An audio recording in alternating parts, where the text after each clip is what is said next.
What up? It's your boy T-Bird and Reaction to Films Friday. Now it's time for the meat and potato of Films Friday. That is the Dead Meat Kill Count. Now, just got finished doing a video from a reaction video to a video that Dead Meat released out for Ice Nine Skills as Welcome to Horrorwood. I was a little found out towards the end it was an uncensored version. I figured out why I missed it because it wasn't on the channel, so it might be a reason why I not to do uncensored. So I might not take the chance with it because I don't want to get myself nor Dead Meat in trouble as well too. So it is what it is with that. So anyway, we are now getting into it's now time for Dead Meat Kill Count, and this week is the newly named franchise week. As I can call it franchise series since I'm doing actual TV series kill counts on another week, which right now next week will be I'll be finishing up. I will do another. I will continue with the Chucky TV series season 1 kill counts, and then once I finish that, we'll move on to the Stranger Things kill counts as well too. But right now, this week we're looking at the horror film franchise kill counts right now. So last time, the Chucky recount won as well too, so that was one of them doing and everything. And last time the lowest was the Leprechaun series. So right now that'll be benched along with the Dead series such as Dawn of the Dead, Night of the Living Dead, Shaun of the Dead as well too. I did Day of the Dead on my own, but I might redo it just because. That being said, is 2 new entries was added as well too. One was a franchise I wanted to hold out, but I'm going to add as well too, just in case the latest of it comes out as well too, and another one for mainly just for horror classic films. So anyway, that being said, the choices were returning Alien vs Predator, which is going to be Alien and Predator films, now including Prey, Halloween franchise, and I will do all of them as the Halloween reboot. The third reboot was the direct sequel, I should say. It was choppy as hell anyway. 1 and 2 I was trying to censor out the uncut stuff because I was reacting to uncut stuff at the time to just to promote the trying to look away, but I was censoring out, and that was too much work. And if I was playing a while, I was putting my own censor in as well too, so I didn't want to deal with that. Sleepaway Camp, just the last 2, as I already did the first two on my own as a kill count on my own. The other new entry was horror classic, which includes Frankenstein, the Wolfman, Dracula, and Birds. And the other ones, if any other classic one they're from like the 50s or 60s, I will add one as well too. And the Rec series, including Quarantine 2, as I already did Quarantine 1 on my own. And by y'all votes, the majority pick was Alien vs Predator, so it would be the Alien Predator series. And since it was on this lead, I had an extra little poll to see if I should either do it in movie release order, starting with Alien, or should I do in timeline order, starting with Prometheus, and then following Alien Covenant or Prey. But a lot of y'all selected me to go traditional and in order of the movie release order. So that being said, and as you see, RPJ Briscoe, as well as RPJ Briscoe and Jerry Blavitt, just throw that out there. So that being said, we're going to look into one of the premiere of one of 2 Hollywood franchises movie, extraterrestrial sci-fi thriller movie as well too. That is Aliens series and the Predator series, as they both intertwining with Alien vs Predator. But we're gonna go all the way back to where it all started. We're first with Aliens.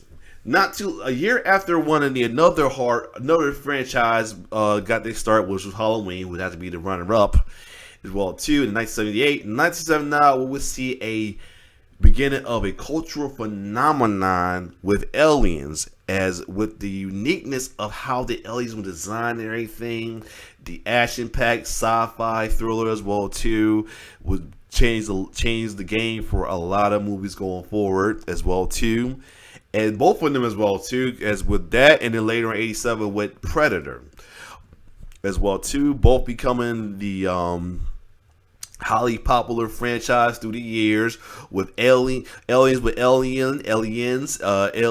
3 and Resurrection, Predator 2, and Predators as well too, and then and they're intertwined and they're collabs as well too, starting with the Alien vs Predator toys in the 90s and video games in the 90s to it finally coming on screen later on in the 2000s with 2 movies, I think maybe 3, as well as Aliens continuing on with some prequels. It was another Predator movie as well too, and they own, and most recently they own prequel as well too, and not to mention both the Xenomorph, Alien, and Predator being guest fighters on one of the highly popular Mortal Kombat X as well too. So we're gonna go to the very beginning, where it all started with Ridley Scott's Alien series that became the big movie for the career of one of the hottest actress at the time, Sigourney Weaver. So without further ado, we're going to check out Aliens Kill Count that came out in 1979. So without further ado, let's check it out.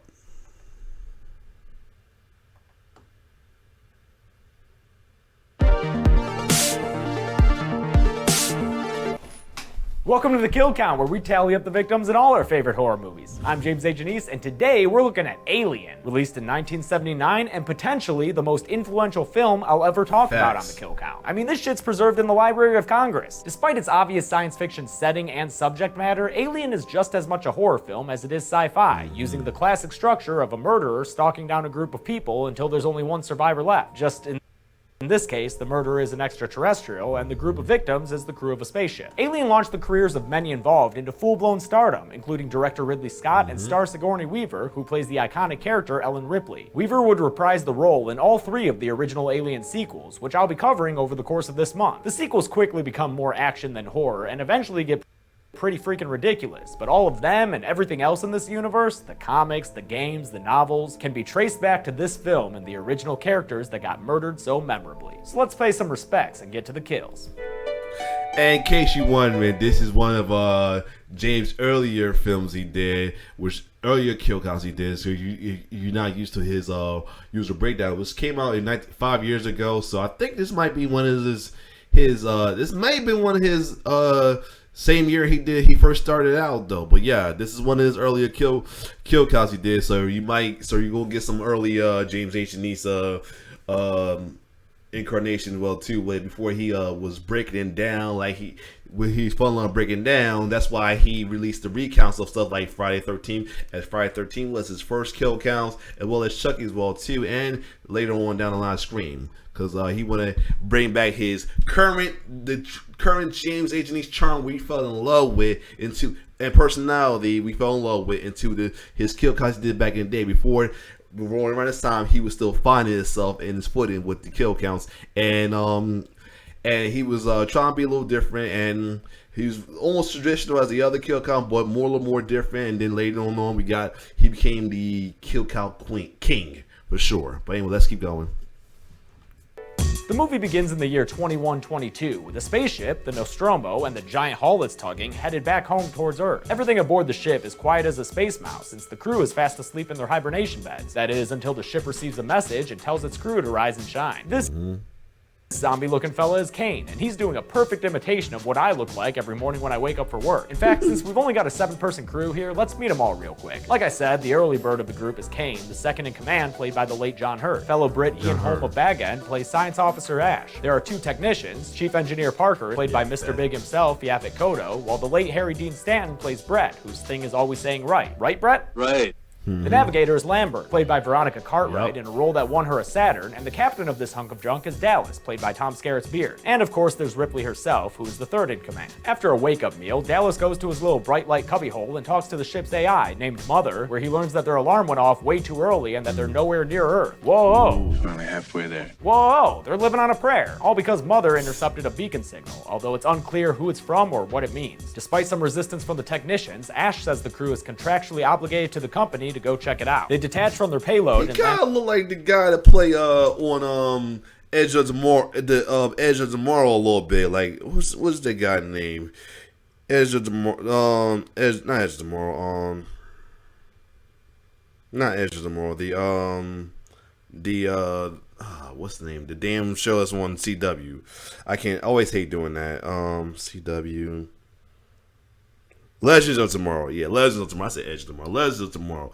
What's the guy name that's on there? Yeah, Heatwave. Dominic Purcell. He kind of like a Dominic Purcell right there. And the Nostromo on the planet that the signal is coming from. But the landing rocks the boat baby, and while it doesn't tip the boat over, it does damage it pretty bad. The tech crew tells the others it's going to take a while to fix it. It's 17 hours, fella.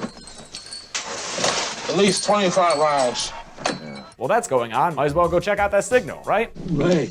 So Dallas, Kane, and Lambert suit up and venture out to the inhospitable surface of this rock as Ash and his spirit fingers guides them from the bridge. They discover a crashed ship that kind of looks like a wishbone, like the bone, not the delightful storytelling dog. And determined to get some sweet, sweet marrow, they head inside and find a truly awesome image, this oversized alien dubbed the Space Jockey by fans, looking like he's trying to find a new planet or something. It appears as though he's been dead for a while, like possibly millennia, and that the cause of death was an acute case of hole in the chest. Bones have been outward, like he exploded from inside. While Lambert and Dallas play coroner, Kane finds a big old hole in the ground. He rappels down it and into a gigantic freaking chamber that's got some crazy blue stuff squiggling all over some eggs. There's a layer of mist just covering the eggs. Something in the mist! And that something is Kane, whose clumsy ass fell inside, right next to a whole bunch of them eggs. While he's checking them out, one of them blossoms like a beautiful butterfly, and as Kane peers inside, he gets a face full of aliens, when the newborn creature jumps out and gets friendly. Meanwhile, back on the Nostromo, Ripley decodes some of the transmission and discovers that it's not an SOS signal. It looks like a warning. Ash prevents her from going out and warning the others, saying it'll take too long, and he's not wrong since they're back pretty soon thereafter. Dallas and Lambert tell Ripley to let them in, but when they mention the organism sucking face with Kane, she brings up a good point. If we let it in, the ship could be infected. You know the quarantine procedure. Dallas tries to order her to open the doors, but she stands her ground like a total boss until she's undercut by Ash, who opens the hatch for them on his own. They saw Kane's helmet in half, but when they remove the pieces, the facehugger alien just tightens its grip. Same thing happens when they try to pry off those nasty-looking crab legs. It just hugs Kane harder to show how much he loves him. A scan shows the alien is keeping Kane alive by feeding him oxygen, and although Ash kind of wants to just let the thing be, Dallas insists on taking a laser to it so they can free Kane's face. But that just results in some nasty yellow blood that appears to be acidic. That crap's gonna eat through the hull. That thing's gonna eat through the goddamn hull, come on! They chase it down layer by layer and find that it's thankfully stopped short of giving the Nostromo a free new porthole. Dallas tries to zen out with some classical music, but he's called to the med bay because Kane's face is looking awfully bald all of a sudden. Y'all gonna go leave him lots of comments too? After a brief search, the alien falls from the ceiling onto Ripley, but it appears to be dead, with nothing left to offer but some post-mortem reflexes. Ripley wants to jettison the corpse, but Ash insists they hold on to it for science? Ripley tries to get Dallas to agree with her, but he says Ash is a company man and that they've got to follow the company plan. Standard procedure is to do what the hell they tell you to do. He also mentions Ash was a last-minute replacement of Dallas's usual science officer.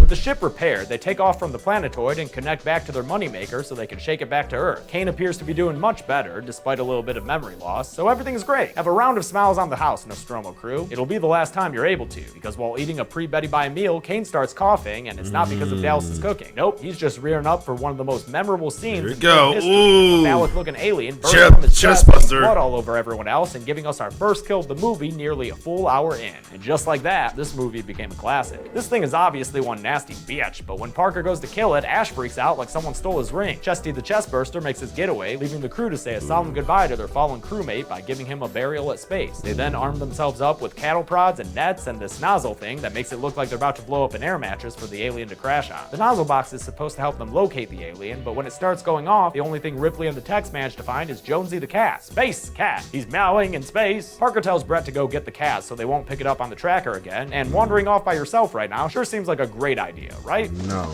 Right. So Brett leaves them and begins another memorable sequence as he searches for Jonesy.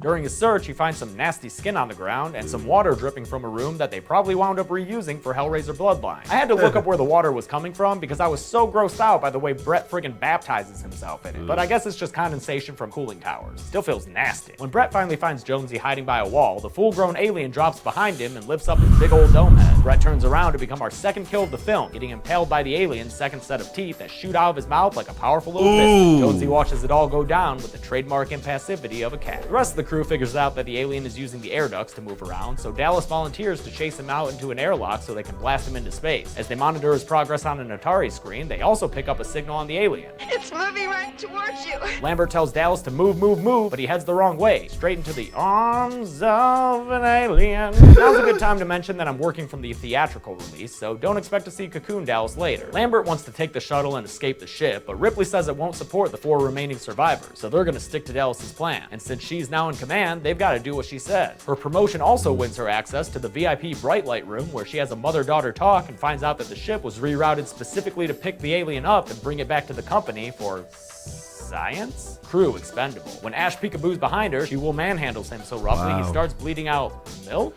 What? Then he attacks Ripley, tearing her hair out and just throwing her around, which should tell us something's up since she's got at least 6 inches on him easy. He takes a rolled up magazine and tries to kill her with it like he's the world's worst dog owner, but Parker shows up to get him off of her. Ash gives him a titty twister, so Parker pays him back by hitting him with a pipe, which causes the science officer to start whirling like a dervish and spitting up milk like a drunk animal. Parker hits him once more and decapitates him, revealing that Ash is no man. It's a robot. Whoa. She's a goddamn robot. They hotwire his head so they can be like, what the fuck, man? But he just tells them they're straight up boned because that alien is a perfect organism. I admire its purity. Alright, dude, sounded a little master race there, so how about we just shut it down? To make sure he's permanently decommissioned, Parker torches his robot corpse with a flamethrower. And I'll add Ash to the list because he was practically a person, just, you know, with milk, blood, and a head you could hotwire. With one less body to support, they decide to go with Lambert's plan to evacuate on the shuttle, but only after setting the Nostromo to self-destruct. Ripley preps the shuttle, which includes tracking down Jonesy and putting him in his little space carrier, as Lambert and Parker go get coolant that they'll need for the shuttle's life support. But the alien strongly opposes life, and he shows up and freaks Lambert out so much he's unable to move or do anything. Parker charges in to save her, but the alien knocks him down and bares its teeth. Parker is killed like Brett, with the alien's second mouth. The alien then turns towards Lambert and very suggestively extends his tail and wraps it around her leg. This is the last shot we see of Lambert, who we hear screaming through the ship as Ripley runs to save her. When she gets there, she only finds a dangling leg. This death may seem a little jarring because it was actually put together during editing after they ran out of time to shoot the original idea for her death. Ripley presses onward with the plan to nuke the Nostromo, activating the self-destruct sequence that'll only give her 10 minutes to get back to the shuttle and abandon ship. Sucks for her then, when there's a freaking alien in her way. Don't blame him, he's just jonesing for another kill. Ripley's determined not to give it to him, running back through the Nostromo to try to control Z that whole self-destruct idea. But she's too late and Mother says no takebacks. It's like she caught Ripley smoking a cigarette and now she's gonna smoke the whole ship. With no other option available, Ripley makes her way back to the shuttle, which turns out to be easier than expected because that alien's nowhere to be found. She takes off in the shuttle, watching in her rearview mirror as the Nostromo and its payload have a supernova-like explosion that winds up giving us a little Stargate-looking sequence. Yep, things seem to be looking up for old Ellen Ripley. And Jonesy too, who gets settled into a pod for a little catnap. But then the alien shows its hand and reveals he's a goddamn stowaway on the shuttle. Looks like he's nestled up real cozy in there, just sliming over everything as he pleases. As the alien shows off his talents for Ripley, she gears up in a spacesuit and grabs a harpoon gun. Then she flushes the alien out of his special place, getting him nice and free, then opens the shuttle and blasts the alien into space. He tries to hang in there, baby, but she shoots him with her harpoon, hitting him in the gut and finally getting that alien out of there. Too bad the gun gets stuck in the door, leaving this buggy bastard tethered to the shuttle. Ripley watches as he tries to get back in by way of thruster, but she punches it and burns him away, incinerating him in the engine blasts and ending her nightmare once and for all. I've decided not to include the alien on the count because I've seen the sequels and I don't want to count all the xenomorphs that die in those. Sue me. Ripley ends her adventure with a captain's log, supplemental, saying that everyone else on board is dead. This is Ripley, last survivor of the Nostromo, signing off. She finishes and goes to sleep for one well-deserved rest in stasis. Someone better have a cup of coffee for her when she wakes up. Hope she's able to sleep all right after seeing all her friends die like that. I know, right? And how many exactly were killed? Let's find out and get to the numbers. Yeah, this definitely is earlier work. 5 people and an android died in Alien, tying Child's Play for our lowest kill count to date. Of the victims, 4 were human men, 1 was a human woman, and Ash was a douchey android. This definitely got to be his early one because he mentioned Child Play. You know, Child Play was like his early one. I think it was like his second one he did after Friday 13th. So this was definitely the same year he did for his first kill count. So wow. That's, you know, this ratio. Whatever. At a runtime of 117 minutes, that comes out to a kill on average every 19.5 minutes. I believe our slowest rate yet. Correct me if I'm wrong. Golden Chainsaw for coolest kill has to go to Kane. I knew it, you knew it, we all knew it. Yeah, Ash's death is dope as hell too, but just in terms of legendary scenes, there's nothing in this series that'll compare to this kill. Dalmache for lamest kill will go to Dallas, who gets killed off screen in what is possibly just a big old alien hug. And that's it. Alien was released in 1979, and I can't really say much more about the impact it had, so I won't. I will say I never saw any of the sequels until watching them for this series, so you'll get my fresh opinion on Aliens when I go over that next week. Until then, I'm James A. Janice. This has been the Kill Count. Hey, thanks a lot for watching my kill count for Alien. And there you have it, the Alien kill count. Short to the usual, like I say, this is his earlier works though, so that's understandable. But either way, this is y'all pick. We're not gonna go with it though. So next franchise week, rest on franchise week, we will go over Aliens, which is a sequel as well too, since it came out '86, and right after that we'll get into the Predators. I'm going in years old release orders, and by release, Aliens was next with '86, and right after this with Predator, we go back to we do back-to-back Predators. But other than that,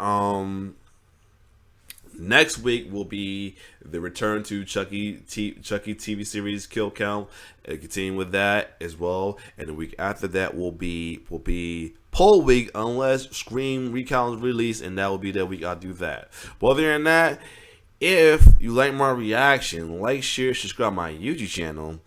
And this guy probably one of the shortest kill counts I did in a while, because you know this because these are earlier James A. Janice though. It's your boy T-Bear signing off. One love.